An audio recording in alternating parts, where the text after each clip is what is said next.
तो now we will going to solve this problem of exercise 4.3। ठीक है, first का थर्ड सब क्वेश्चन। तो ये क्वाड्रेटिक इक्वेशन एक दिया हुआ है, इसके रूट्स निकालना है bye completing the square method. ठीक है, तो कंप्लीटिंग द स्क्वायर मेथड से निकालना है। ठीक है, तो first of all you can divide it by 4। ठीक है, याद रखना कंप्लीटिंग द स्क्वायर मेथड में एक्स स्क्वायर का कोएफिशिएंट 1 होना चाहिए। ठीक है, इसलिए divide this equation throughout by 4। Is it clear? So ये हो जाएगा x square plus √3x plus 3/4। ठीक है, अब लेफ्ट हैंड साइड में खाली एक्स वेरिएबल वाले टर्म प्रेजेंट रहेंगे। ठीक है, तो राइट हैंड साइड में ट्रांसपोज होकर जाएगा ये 3/4। ठीक है, तो इसे कैसा लिखेंगे, -3/4 एक्स स्क्वायर प्लस √3/3x। ठीक है, अभी थर्ड टर्म फॉर्मूला लगाएंगे, थर्ड टर्म फॉर्मूला। ठीक है, तो थर्ड टर्म फॉर्मूला क्या है,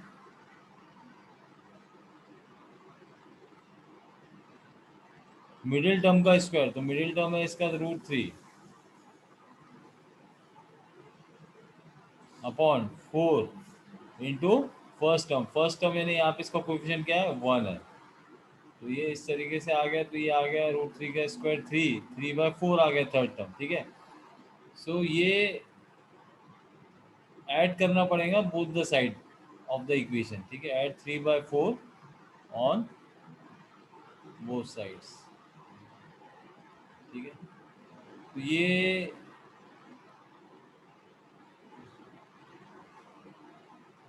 हो जाएगा आपका x square plus √3x plus 3/4 left hand side में ऐड किया और राइट हैंड साइड में भी ऐड किया। Is it clear? तो बैलेंस हो गया। अगर दोनों साइड में ऐड करते ना, लेफ्ट हैंड साइड और राइट हैंड साइड में, -3/4 प्लस 3/4 कैंसिल, तो वो हो जाएगा 0। राइट साइड में अभी आ गया आपका 0।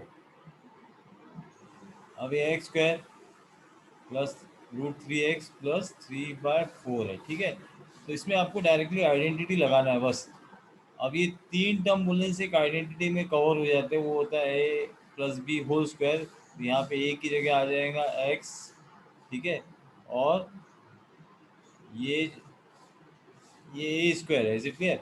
और ये पूरा 2ab यानी √3x है, और ये b स्क्वायर है। इसका मतलब है a x है तो b कितना है, √3/2। Isn't it? और इसको आप देखेंगे ओपन करके तो ये एक्स स्क्वायर आ जाएगा प्लस 2 इंटू √3/2 इंटू एक्स, तो 2 कैंसिल हो जाएगा, √3x आएगा। तो आइडेंटिटी के हिसाब से वो हो गया बराबर। ठीक है, अब यहाँ पे लिखेंगे X plus √3/2 whole square is equal to 0। अब आप स्क्वायर रूट ले लो बोथ द साइड्स का।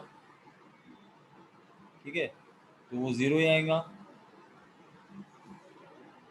0 ही आएगा। ठीक है, अब एक्स की वैल्यू जो आएंगी,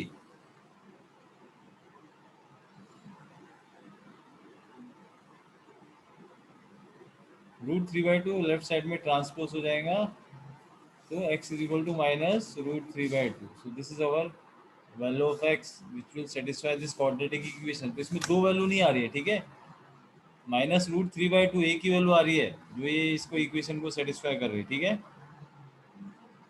तो ये आपको ध्यान में रखना है। ठीक है,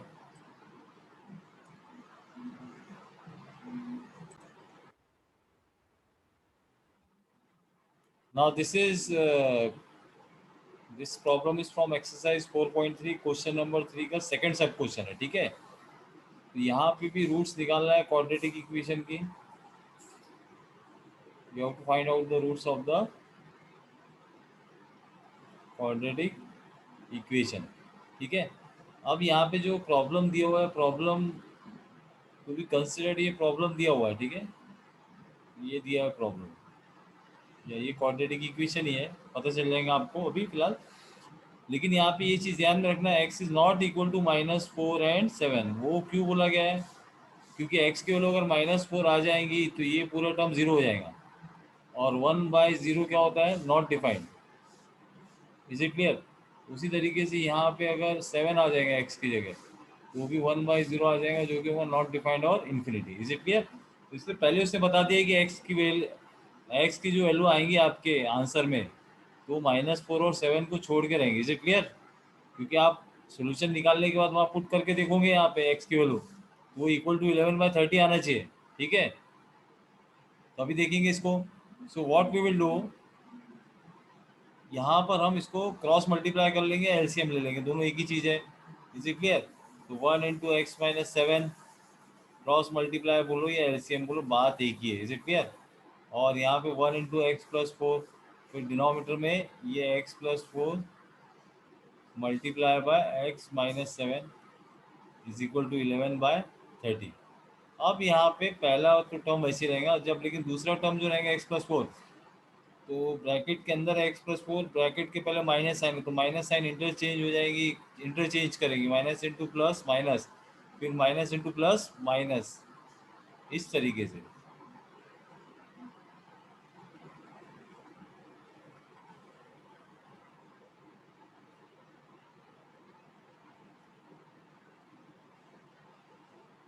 अब x और -x कैंसिल हो गए यहाँ पे, इजंट इट? अब उसके बाद इक्वेशन बने बिना कुछ होगा नहीं, अभी वो क्वाड्रेटिक इक्वेशन के फॉर्म में नहीं है। ठीक है, क्वाड्रेटिक इक्वेशन का स्टैंडर्ड फॉर्म क्या है, ax² + bx + c is equal to 0, where a b c belongs to real number, but A कभी भी 0 नहीं होगा, और एक्स की पावर क्या रहेंगे, नॉन नेगेटिव इंटीजर। ठीक है, तो स्टैंडर्ड फॉर्म है क्वाड्रेटिक इक्वेशन का। अभी यहाँ पे -7 -4 अपॉन, अभी x + 4 और x - 7 का प्रोडक्ट है वहाँ पर। ठीक है, तो उसको एज इट इज़ लिख सकते हैं, अभी ऐसा कोई प्रॉब्लम नहीं है। और ये हो जाएगा 11/30। अभी इसके बाद क्या करना है कि रेसिप्रोकल लेने का बोथ द साइड का, take reciprocals on both the sides of the equation. ठीक है,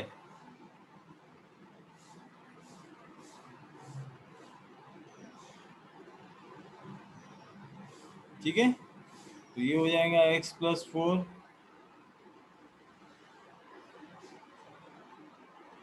और ये -11, यहाँ पे हो जाएगा 30, और ये 11, इस तरीके से। ठीक है,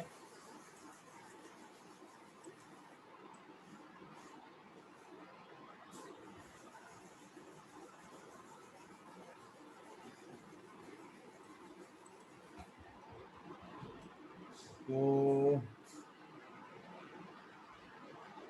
x + 4 और x - 7 का प्रोडक्ट। ठीक है, ये -11 30/11 में ये 11 11 कैंसिल हो जाएगा, यहाँ पे -1 बचेगा अभी, इजंट इट? तो ये -30।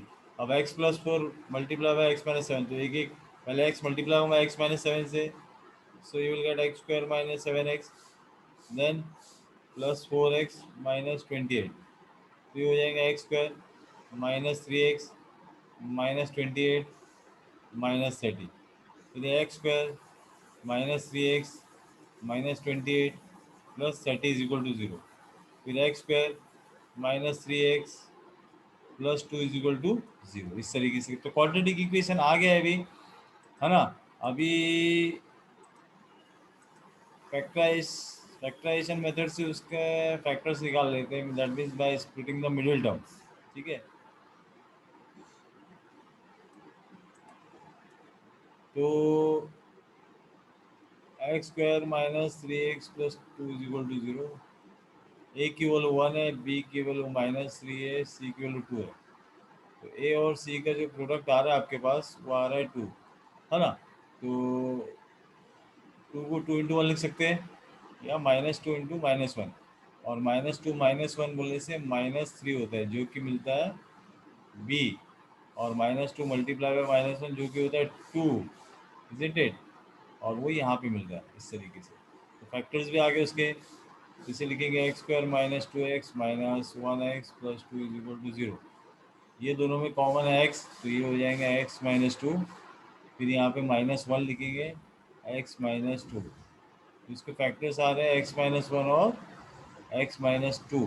ठीक है, फैक्टर्स ये आ गए तो x की वैल्यू क्या आएंगी, x is equal to one, एक और एक वैल्यू आएंगे x is equal to two. तो ये अपने रूट से क्वाड्रेटिक इक्वेशन के पहला रूट है x is equal to one और दूसरा रूट है x is equal to two. अब आप चेक करेंगे तो सेटिस्फाई होगा। अब यहाँ देख लो आप, x की वैल्यू -4 और 7 नहीं है, x की वैल्यू कितनी है अपनी, आंसर क्या है उसका, रूट्स क्या है 1 और 2 है। अब आप चेक भी करके देख सकते हैं, कभी भी आपने निकाला तो चेक भी कर लेना उसको सब्स्टिट्यूट करके। ठीक है, अभी चेक भी कर लेंगे उसको हम यहाँ पर। तो पहले x की वैल्यू 1 पुट करेंगे, x is equal to 1 substitute करेंगे इसमें लेफ्ट हैंड साइड में, तो राइट हैंड साइड 11/30 आना चाहिए।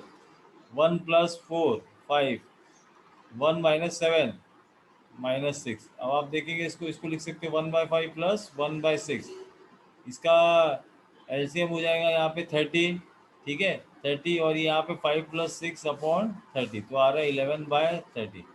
That means x value is equal to 1. That is verified for this equation, which is the correct value. Now putting x is equal to 2, that also can be verified. 1/2 + 4 6, -1/2 - 7 -5, ये हो जा रहा 1/6 + 1/5। Again ये जो आएगा 11/30 ही आएगा। So it is also verified. So in this way, x is equal to 1 and x is equal to 2. These are the required roots of this given quadratic equation.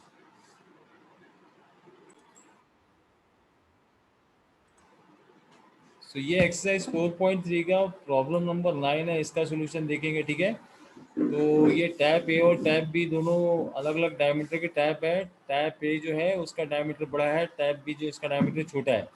Tank का volume जो है एक ही tank है, मतलब volume is constant. ठीक है, अब इसमें बताया गया है कि time taken to fill the tank completely. अगर दोनों टैप ओपन है तो टैंक फिल होने के लिए जो टाइम लग रहा है वो मिक्स फ्रैक्शन के फॉर्म में दिया हुआ है, उसके डेसिमल फॉर्म में लिख सकते हैं 9.375 आवर्स, और उसको रैशनल फॉर्म में भी ला सकते हैं कम्प्लीटली 75/8 आवर्स। ठीक है, जो कि होगा इम्प्रॉपर फ्रैक्शन। 75/8 बोलने से इम्प्रॉपर फ्रैक्शन है। ठीक है, अब यहाँ पे हमको एक वेरिएबल लाना है x, उसको एज्यूम करना है कि that will be the time taken by tap of smaller diameter to fill this tank completely when it is open individually, और उस टाइम पे जो बड़ा डायमीटर का जो टैप है वो क्लोज है। ठीक है, और x-10 जो है that is the time taken by tap of larger diameter to fill the tank completely, जब वो ओपन है इंडिविजुअली और स्मॉलर डायमीटर का जो टैप है वो क्लोज है। Is it clear? तो यहाँ पे प्रॉब्लम में दिया ही है कि जो बड़ा टैप जो है वो 10 आवर्स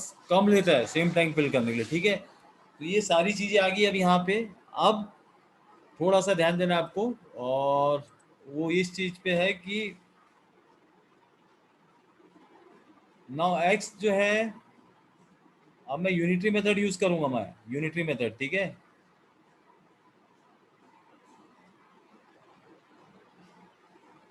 इसे बोलेंगे यूनिटरी मेथड। ठीक है, यूनिटरी मेथड के हिसाब से जो आपका स्मॉलर डायमीटर का टैप है, ठीक है, तो या मैं यूनिटरी मेथड में दो कॉलम में बनाऊंगा। एक में लिखूंगा टाइम इन आवर्स, ठीक है, और एक में लिखूंगा volume of tank, volume of tank. Is it clear? तो x is the time taken in hours by the tap of smaller diameter. तो ये आपको इस तरीके से यूनिटरी मेथड करना पड़ेगा इसे।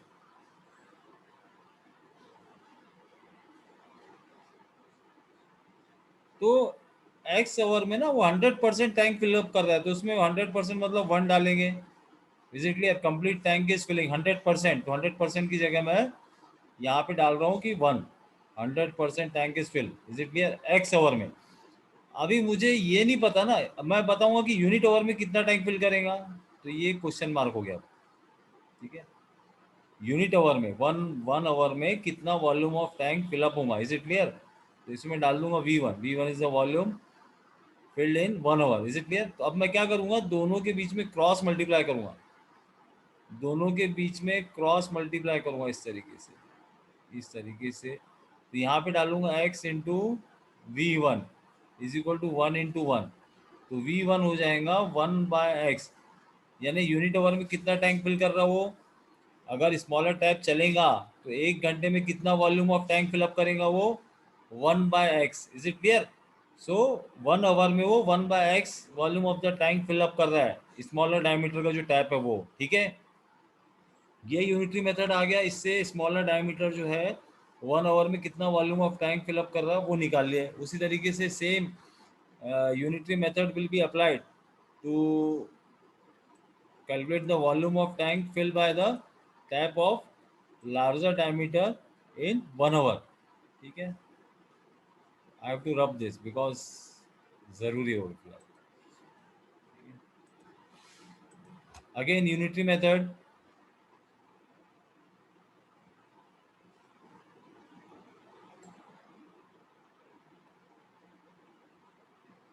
तो एक में डालूंगा टाइम इन आवर्स और दूसरे में वॉल्यूम ऑफ टैंक। अभी x-10 जो है उतना आवर्स लेता है बड़ा टैप, बड़ा डायमीटर वाला जो टैप है, और वॉल्यूम ऑफ टैंक कितना फिलअप करता है 100%। 100% मीन्स उसको हम 1 लिखते हैं। Is it clear? अब ये 1 आवर में कितना वॉल्यूम ऑफ टैंक फिलअप करेगा, तो V2 निकालना हमको 1 आवर में। Is it clear? Again unitary method से, तो V2 आ जाएगा 1/x-10। Is it clear? V2 आ जाएगा 1/x-10।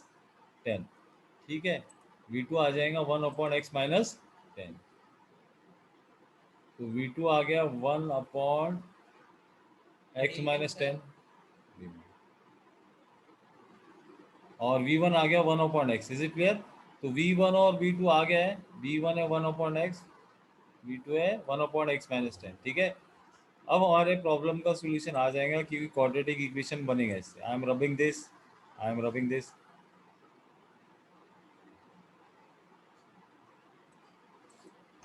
ठीक है, तो V1 आपका हो जाएगा 1/x और V2 है 1/x-10। तो V1 और V2 जो है ना, ये वॉल्यूम ऑफ टैंक है,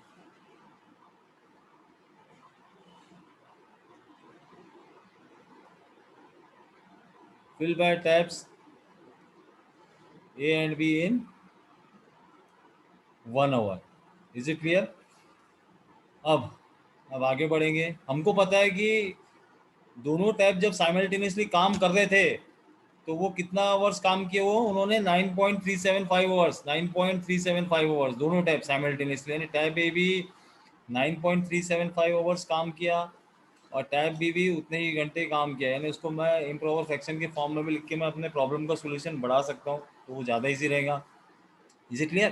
तो दोनों टैप जो वर्क कर रहे हैं वो 75/8 आवर्स पे कर रहे हैं। ठीक है, तो अभी यहाँ पे जो कंडीशन आएंगी, अभी यहाँ पे जो कंडीशन आएंगी, 1 घंटे में 1 आवर में वर्किंग में वो 1 आवर के वर्किंग में वो 1/x volume of the tank fill up कर रहे हैं 1 आवर के वर्किंग में। Is it clear? तो दोनों जब साथ में काम कर रहा है तो टैप ए जो है, टैप ए जो है 9.375 आवर्स या 75/8 आवर्स में कितना volume of the tank fill up करेगा, तो वो 75/8 आवर्स ये 1 आवर में फिलअप कर रहा है, तो 75/8 आवर्स में कितना करेगा, उसको मल्टीप्लाई करना पड़ेगा आपको। Is it clear? तो ये टैप है इतना volume of the tank fill up कर रहा है, ठीक है, उतने टाइम में। और टैप भी कितना फिलअप कर रहा है, तो same has to be multiplied by 1/x-10।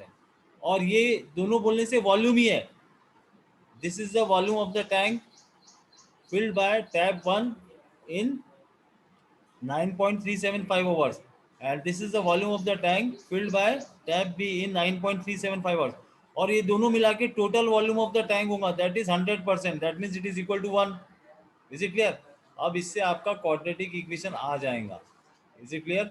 So I am proceeding further.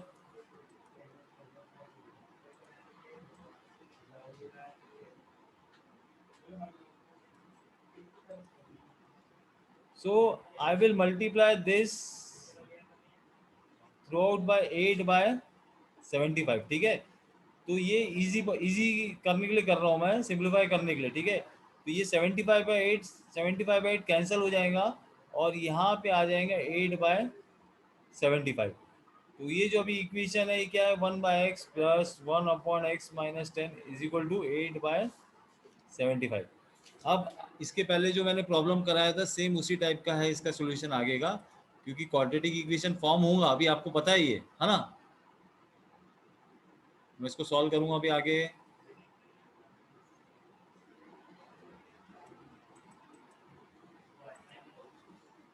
अब इसको सॉल्व करना है मेरे को, ये मेरा क्वाड्रेटिक इक्वेशन देने वाली क्वाड्रेटिक इक्वेशन ही है वो, लेकिन उसको स्टैंडर्ड फॉर्म में लिखना है ax² plus bx plus c is equal to 0, ठीक है। सो क्रॉस मल्टीप्लाई करेंगे या एलसीएम बोलना चाहिए उसको, ठीक है, सेम थिंग है। तो x-10 plus x upon x into x-10 is equal to 8/75, isn't it? तो ये x-10 plus x-10 plus x, is it clear? तो ये 2x-10 upon x square minus 10x हो जाएगा 8/75, ठीक है। अभी रेसिप्रोकल लेंगे दोनों साइड का, या इन्वर्ट कर देंगे दोनों साइड को, ऐसा ही बोल सकते हैं। तो X square minus 10x, 2x-10 is equal to 75/8, ठीक है। अभी ये क्रॉस मल्टीप्लाई होगा इधर और इधर, तो 8x² minus 80x is equal to 75 into 2x-10, ठीक है। अभी आगे बढ़ेंगे।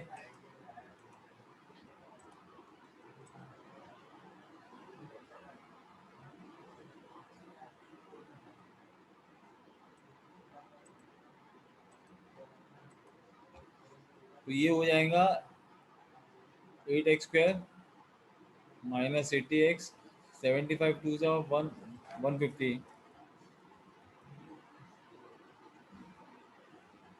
माइनस 750। अभी 8x² minus 80x minus 150x plus 750 is equal to 0। 8x² 230x plus 750। अब इसको आप क्या करो, थोड़ा सा सिंप्लीफाई करने के लिए, अगर फैक्टराइजेशन मेथड से करना है तो इसको एक देख लेना कि कॉमन नंबर से कोई डिवाइड कर देना इसको, ठीक है। तो फिलहाल ये किससे हो सकता है, ये 2 से हो रहा है ये, ठीक है, 2 से हो रहा है। 2 4 8, इसको मैं डिवाइड करूँगा 2 से, ठीक है। तो 4x² 115x और 2 3 जा 6, 375 ऐसा आ रहा है। अगेन इसको डिवाइड कर सकते हैं 2 से, नहीं मेरे ख्याल से तो नहीं कर सकते अभी इसको और, ठीक है। तो इसको अभी इसके फैक्टर्स निकालना है आपको। तो you can use either of the method, either bye completing the square, splitting the middle term, और क्वाड्रेटिक फॉर्मूला जो आपको लगे वो, ठीक है। लेकिन सिंपल वे में करना है तो क्वाड्रेटिक फॉर्मूला बेस्ट है, अगर उसके आपको स्प्लिटिंग द मिडिल टर्म से नहीं जम रहा तो, ठीक है।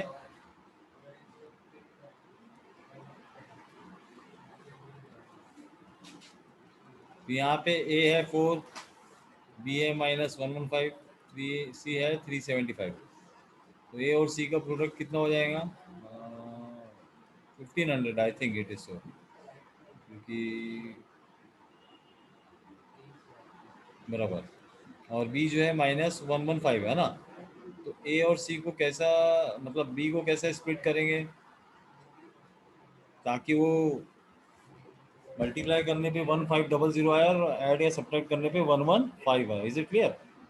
तो ये 50 × 30 ये होता है, लेकिन 50 और 30 का डिफरेंस 80 होता है, और सम 80 होता है और डिफरेंस जो है 20 होता है ना। तो वो चीज़ नहीं आ रही जो हमको होना।